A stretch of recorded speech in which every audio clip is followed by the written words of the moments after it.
Amén. Bueno, hoy día continuamos con nuestra serie de sermones titulada Fundamento. Hoy día tenemos un tema muy interesante que se llama Teología del Pacto. Y como introducción, hasta ahora en nuestra serie hemos hablado temas muy importantes que son esenciales para nuestra vida cristiana. Y haciendo una breve recapitulación, el primer tema que estudiamos fue la inspiración de las Escrituras. Segunda carta a Timoteo, capítulo 3, verso 16, dice: Toda la Escritura es inspirada por Dios y útil para enseñar, para redarguir, para corregir, para instruir en justicia.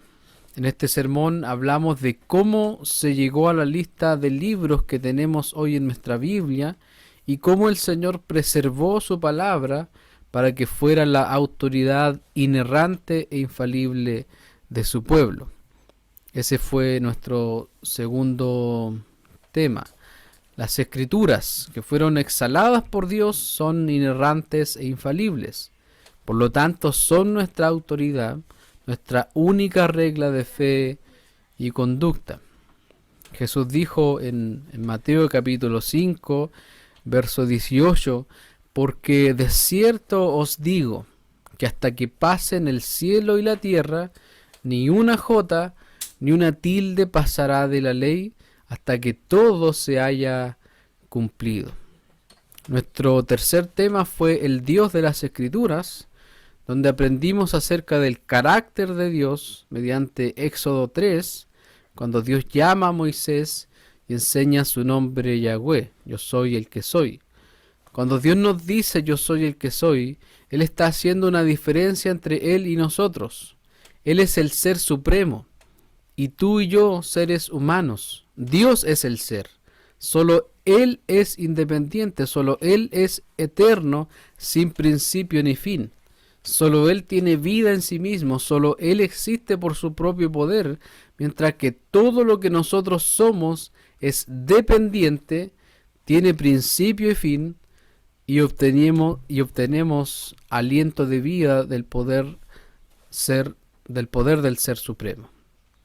Es así como en nuestro cuarto tema vimos que lo que hace que Dios sea Dios, es decir, la esencia de Dios, está presente en tres personas.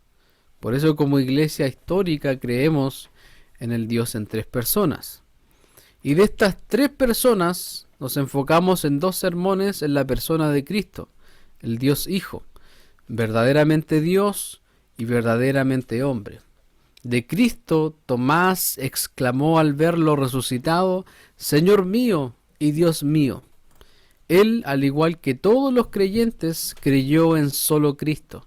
Se aferró a Cristo para su salvación, porque Cristo, quien es nuestro fundamento, la cabeza de la iglesia, es el único camino hacia Dios. Ahora, como vemos que las Escrituras nos apuntan a Cristo como el Salvador, debemos entender cómo llegamos a esa interpretación de las Escrituras. Es decir, si creemos que la Biblia enseña que Cristo es el único camino a Dios, es porque la iglesia durante la historia ha interpretado eso desde las Escrituras. Nosotros, al ser una iglesia reformada, tenemos una teología reformada. ¿A qué te refieres?, me podrás preguntar. Bueno, si le preguntamos a un hermano pentecostal, a un hermano bautista o hermanos que no pertenecen a una iglesia reformada, ellos estoy muy seguro que estarán de acuerdo con todo lo que ya hemos aprendido en esta serie.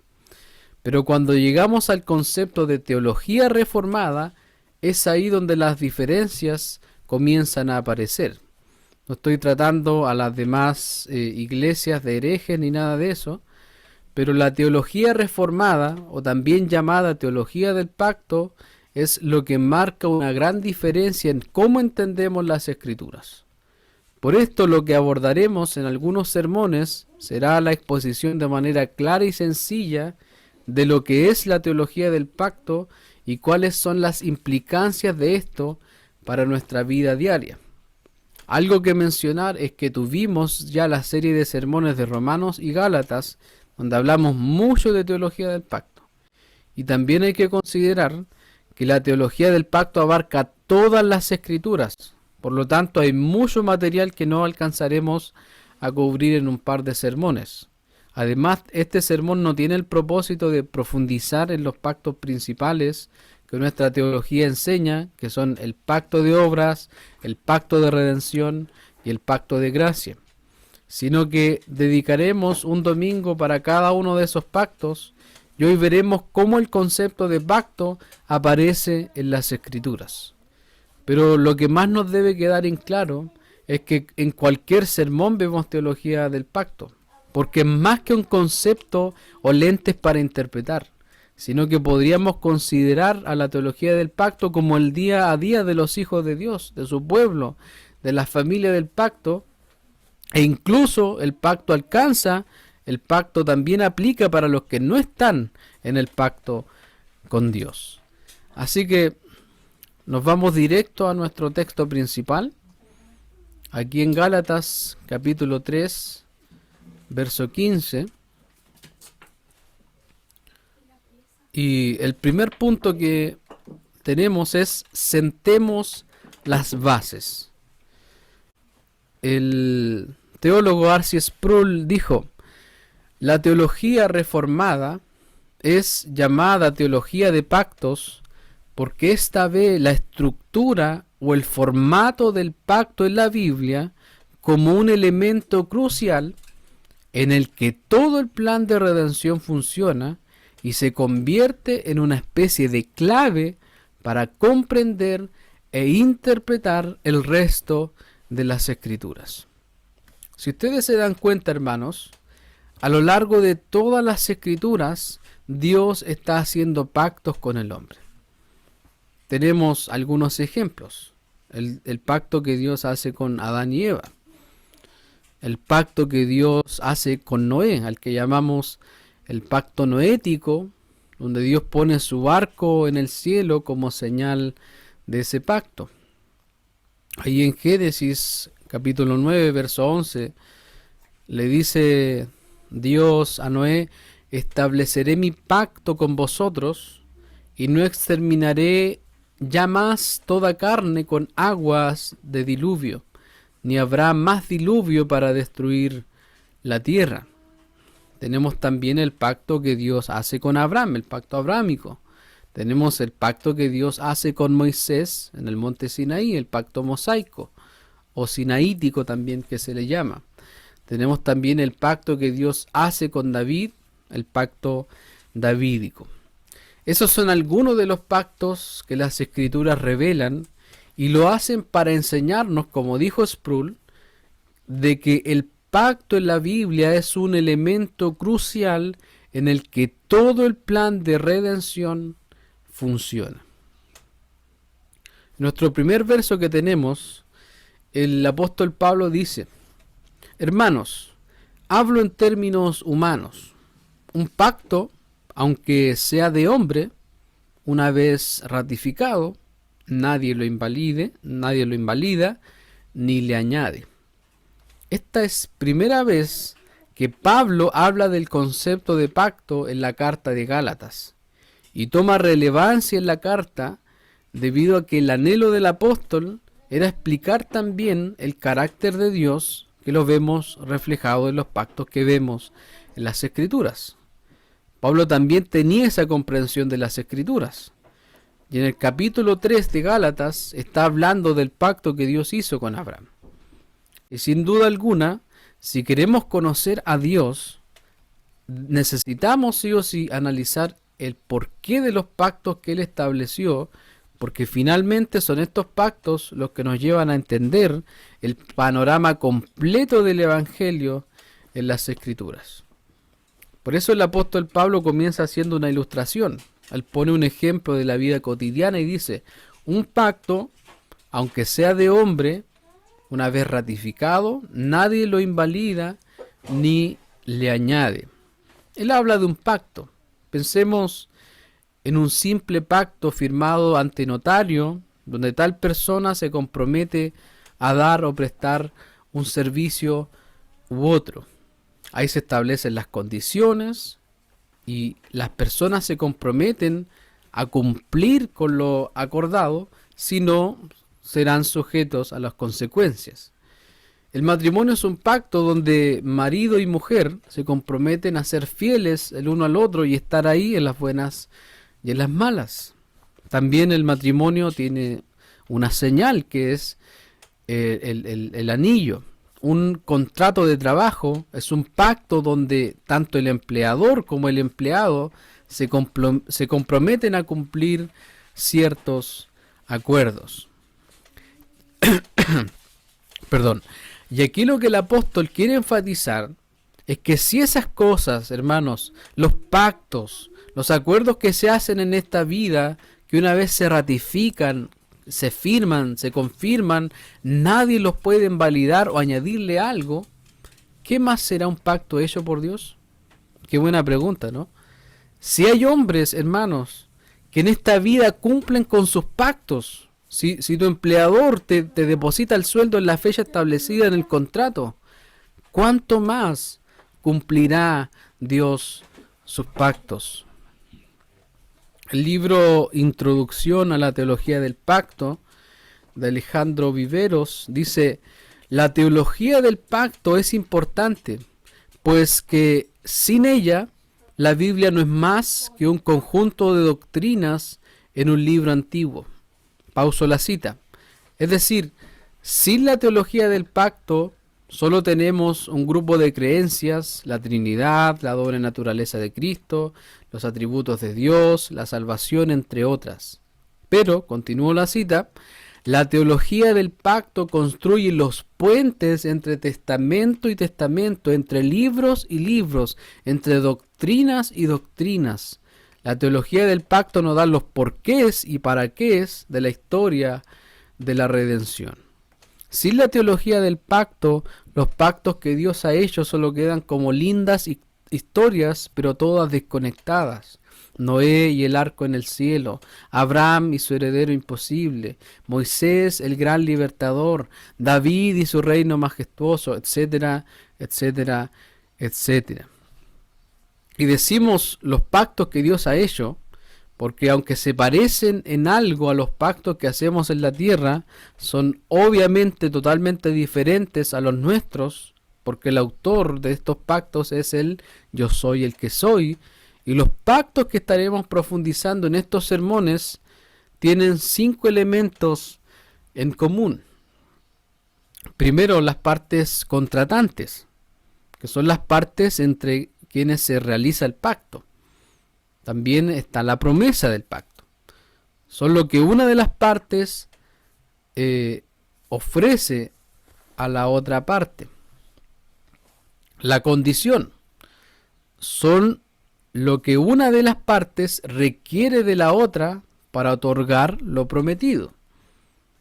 También los pactos tienen una maldición. Es la sanción por el incumplimiento o violación del pacto. Los sacramentos son el sello y señal de las promesas del pacto. Esto lo vamos a ir profundizando en estos sermones que vamos a tener de teología del pacto. Así que, por mientras, tenemos estos conceptos ahí. Punto 2. Las partes contratantes del pacto. Ahí entramos a nuestro texto, en Gálatas 3:16, donde dice: ahora bien, a Abraham fueron hechas las promesas, y a su simiente. No dice y a las simientes, como si hablase de muchos, sino como de uno, y a tu simiente, la cual es Cristo. Aquí podemos ver las partes contratantes del pacto de Abraham. La teología del pacto nos enseña 3 pactos principales que estaremos viendo en los próximos domingos. Y aquí en el verso 16 vemos al pacto de gracia. Y el texto dice que a Abraham fueron hechas las promesas y a su simiente. En otras palabras, Dios hizo un pacto con Abraham y su descendencia. No dice ya las descendencias, como si hablase de muchas descendencias, sino como de uno, y a tu descendencia, la cual es Cristo. Entonces, cuando Dios confirma su pacto con Abraham, Él no hace un pacto con una nación específica. La simiente no es Israel como nación física. No está hablando de solamente hijos terrenales, sino que dice que Abraham y a su simiente. El Catecismo Mayor de Westminster hace una pregunta, la número 31, y dice, ¿con quién fue hecho el pacto de gracia? Es decir, ¿quiénes son las partes contratantes del pacto? Y el Catecismo responde, el pacto de gracia fue hecho con Cristo como segundo Adán, y en él con todos los elegidos como su simiente. Este catecismo se respalda también en el texto que estamos tocando. Si Dios hubiera hecho su pacto con los judíos solamente, entonces nosotros estaríamos fuera. Y si Dios hubiera hecho su pacto solo con nosotros, entonces los judíos hubieran quedado fuera. Por eso Dios, en su infinita sabiduría, hizo el pacto de gracia con su Hijo Cristo como nuestro mediador, porque Él actuó como nuestro representante, nuestro mediador ante el Padre. Por eso más adelante en Gálatas dice en el verso 28, hermano Mauricio, por favor, ayúdame con Gálatas 3:28.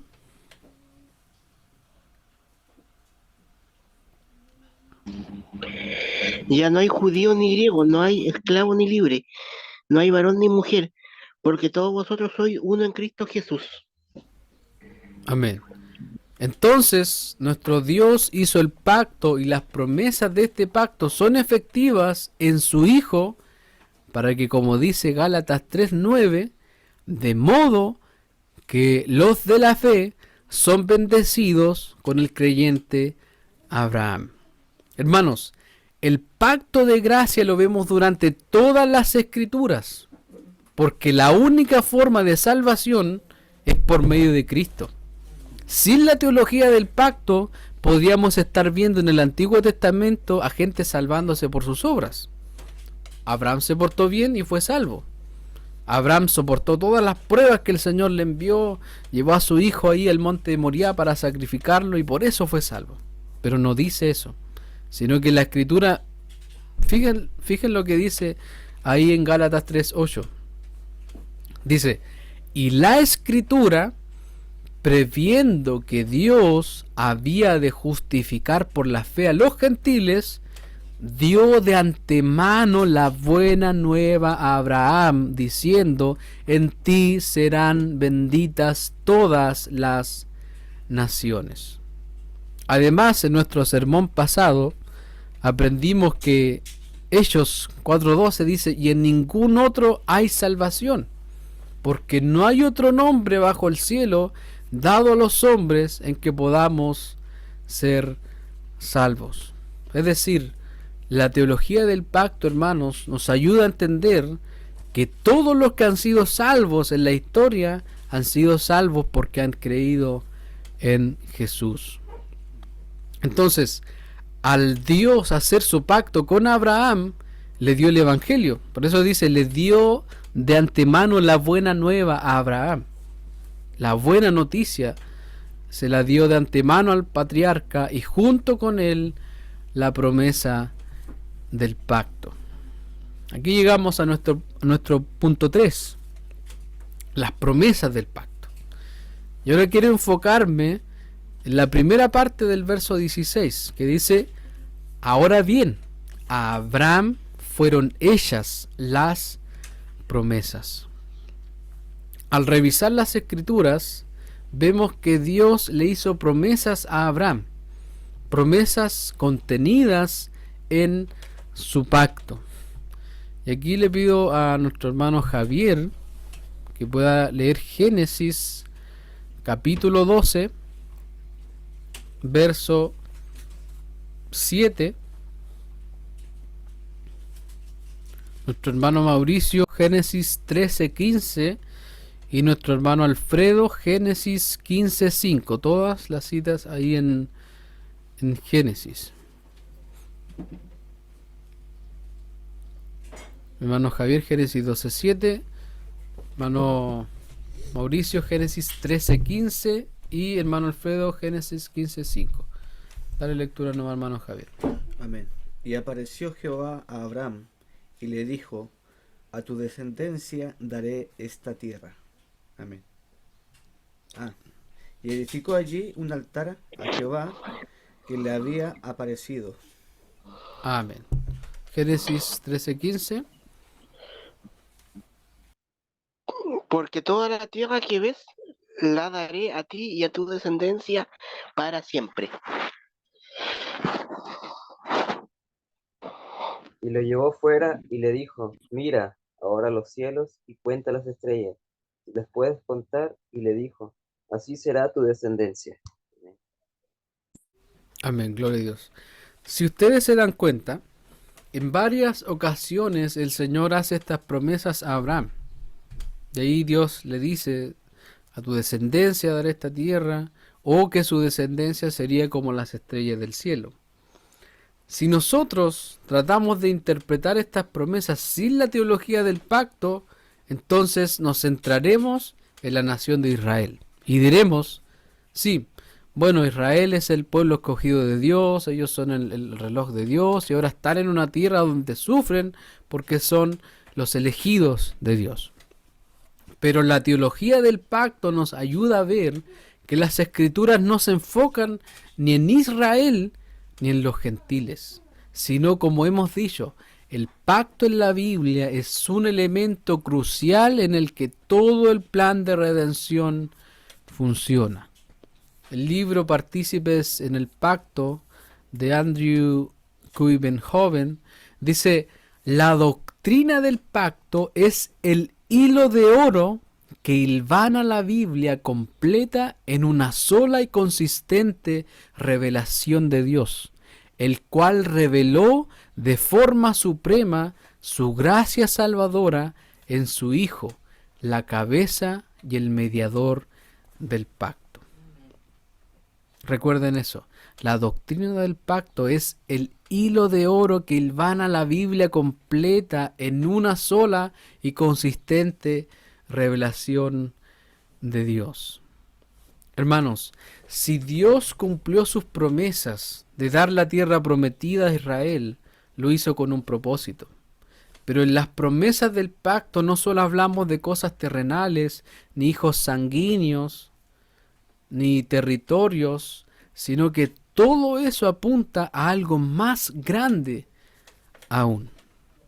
Y quiero que podamos leer Génesis capítulo 12, versos del 1 al 3. Estos 3 versículos son claves, hermanos, para entender el Antiguo Testamento. Génesis 12, del 1 al 3, dice lo siguiente: pero Jehová había dicho a Abraham: vete de tu tierra y de tu parentela y de la casa de tu padre a la tierra que te mostraré, y haré de ti una nación grande, y te bendeciré, y engrandeceré tu nombre, y serás bendición. Bendeciré a los que te bendijeren, y a los que te maldijeren, maldeciré.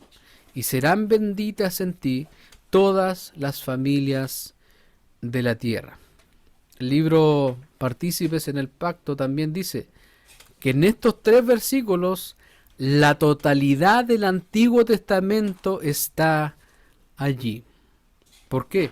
Porque vemos ahí, de acuerdo a lo que dice este libro, la separación de un pueblo para Dios, la posesión de la tierra prometida y la relación de Dios con los descendientes de Abraham a través de los siglos. Pero en estas frases, dice el autor, hay mucho más contenido del Antiguo Testamento para destilar. Aunque pareciera que Dios está abandonando a las naciones del mundo para favorecer solamente a un pueblo, está en realidad tendiéndole la mano al mundo perdido promete que hará que las naciones participen de la bendición de Abraham. Y esto sucederá a través de la simiente, del hijo de Abraham. El mensaje del Nuevo Testamento es que ha llegado el momento en que todos los hombres y todas las naciones compartan las bendiciones de Abraham. Por eso es que Dios le dice a Abraham: y serán benditas en ti todas las familias de la tierra. Ahí estamos hablando de la familia del pacto, nosotros. Por eso, pensemos en lo siguiente: ¿qué creyó Abraham? ¿En qué tuvo fe Abraham? Abraham puso su fe en la promesa de Dios, lo mismo que nosotros los creyentes. Abraham descansó en lo que Dios podía hacer. Abraham se aferró al Evangelio. Tú y yo, hermanos, descansamos en Dios. Nuestra fe descansa en la promesa de Dios. Acompáñenme a Hechos. Tengo unas citas, 2 citas ahí en Hechos. Le pido a nuestro hermano Alfredo que pueda leer Hechos capítulo 2, verso 39.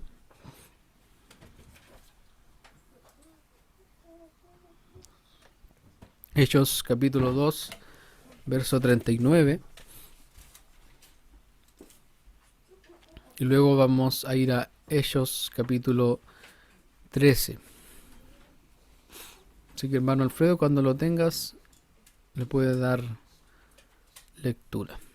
Hechos capítulo 2, verso 39.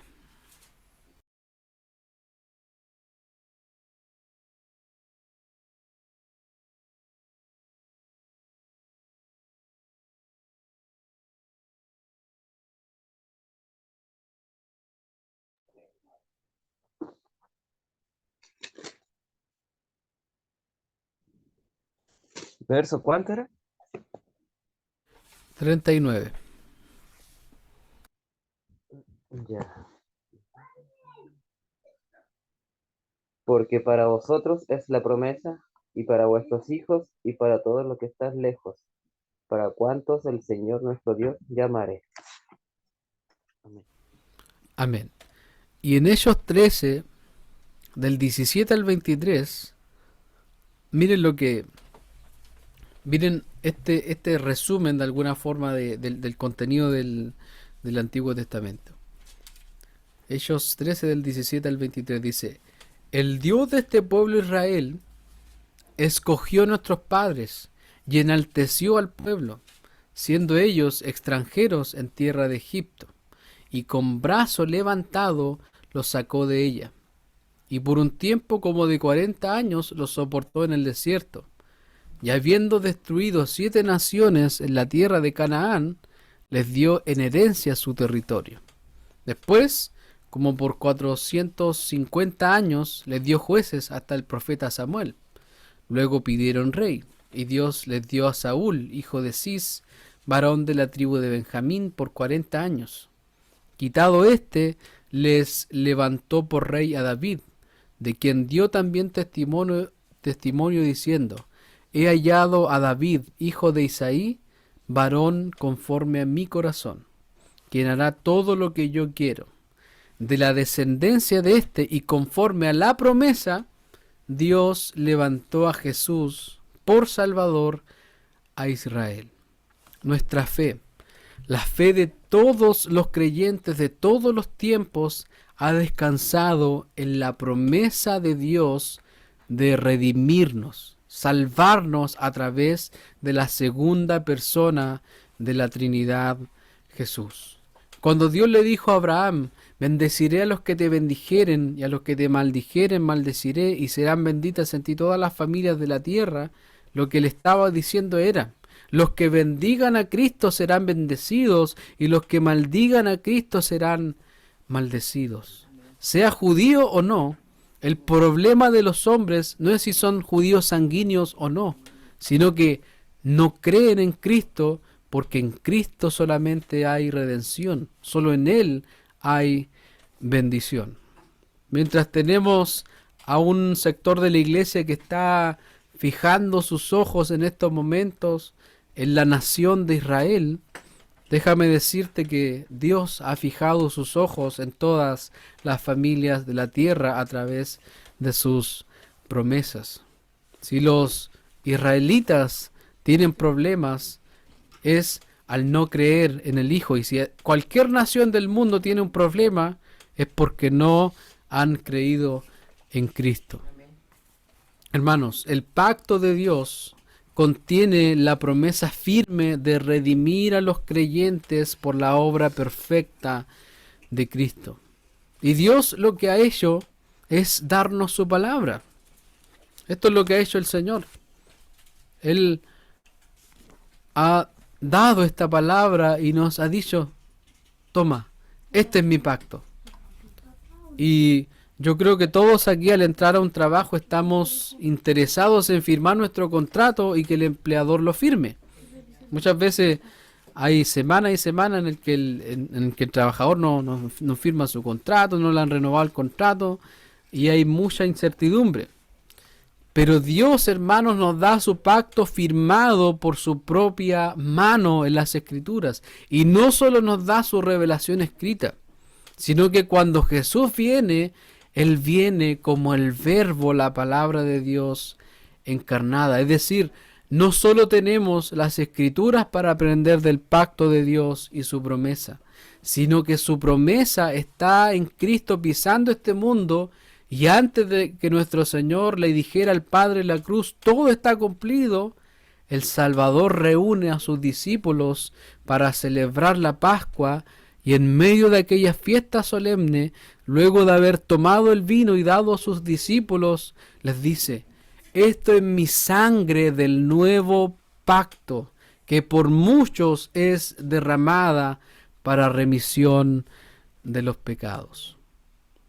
Hermanos, con estas palabras Jesús sella y confirma el pacto de Dios. Y al dar su vida en la cruz, descender a los infiernos y resucitar al tercer día, las promesas hechas a Abraham son completas, garantizando la vida eterna a todos los que creen y han creído en su nombre. Si la teología del pacto, hermanos, es el hilo de oro que conecta todo, es porque Cristo ha hecho eso posible. Sin la obra de Cristo no hay teología del pacto. Sin la obra de Cristo no hay un pacto eficaz. Pero tenemos al pacto como el hilo de oro que conecta toda la historia de redención y tenemos a Cristo en quien se cumple la redención que el Padre quería. Hermanos, de esta manera y a grandes rasgos podemos ver cómo la teología del pacto nos muestra una sola historia de redención en las Escrituras con un solo pueblo escogido. Ahora bien, la pregunta que debemos hacernos es cómo aplicamos lo que hemos hablado a nuestra vida. Y solamente por ahora te pregunto, hermano, hermana, ¿estás descansando en el pacto de Dios? ¿En la promesa de Cristo?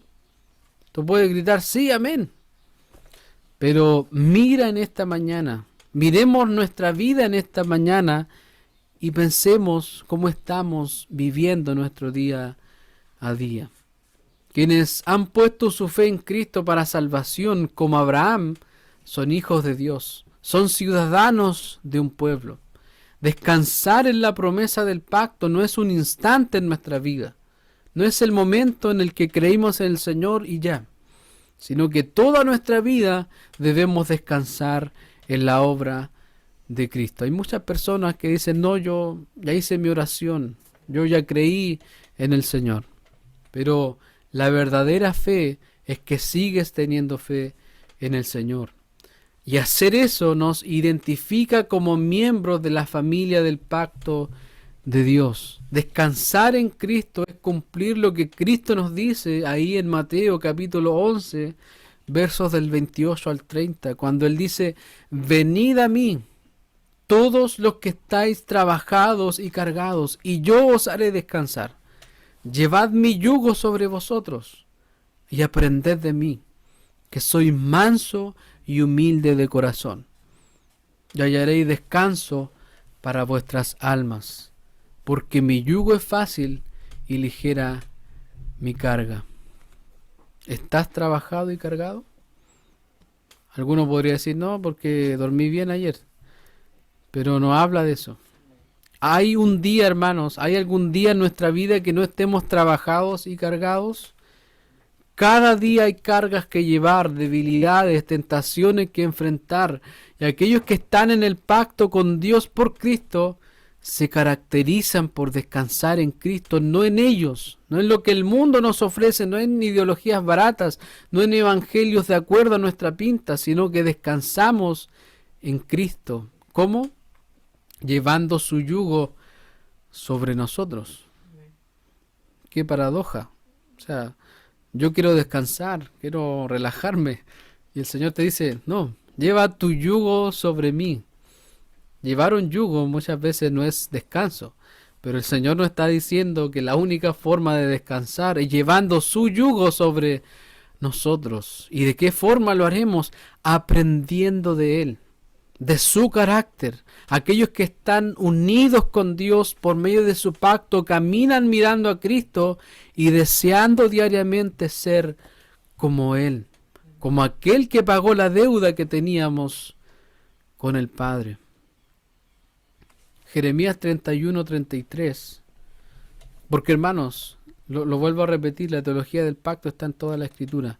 Jeremías 31:33 dice, pero este es el pacto que haré con la casa de Israel después de aquellos días, dice Jehová. Daré mi ley en su mente y la escribiré en su corazón, y yo seré a ellos por Dios y ellos me serán por pueblo. Hermanos, como dice en 2 de Pedro 1:3, todo lo que necesitamos para vivir la vida en pacto con Dios, todo lo necesario, el Señor ya lo dio. Si eres un verdadero creyente con el Espíritu de Dios en ti, entonces tienes todo lo necesario para agradar al Padre. Si esto no es así y no tienes fruto, pudiera ser que no eres creyente y te estás engañando a ti mismo. Pero la realidad es que todos aquellos que descansan en Cristo buscarán por medio del Espíritu de Dios descansar en Cristo para seguir su ejemplo y caminar como el hermano Abraham. Una vida de pruebas, debilidades, tentaciones, caídas, pero sostenidos por el Dios del pacto, quien será fiel en cumplir su promesa de darnos todas las bendiciones en Cristo. ¿Qué te estorba para vivir la vida que Dios quiere que vivas? ¿Qué te detiene a orar más? ¿Qué te detiene a buscar más del Señor? ¿Qué te detiene para amar más a Dios? Mata por el Espíritu todos los estorbos que te impiden disfrutar de Cristo. Que a nadie aquí Dios le diga en el día final, nunca fui tu Dios y nunca fuiste parte de mi pueblo. Qué terrible será aquel día, hermanos, cuando muchos de los que aparentemente, visiblemente estaban dentro de nosotros, Dios le va a decir, no, yo nunca te conocí. El deseo de Dios es que experimentemos lo que dice el Salmo 25:14. La comunión íntima de Jehová es con los que le temen, y a ellos hará conocer su pacto. Amén. Vamos a orar a nuestro Señor.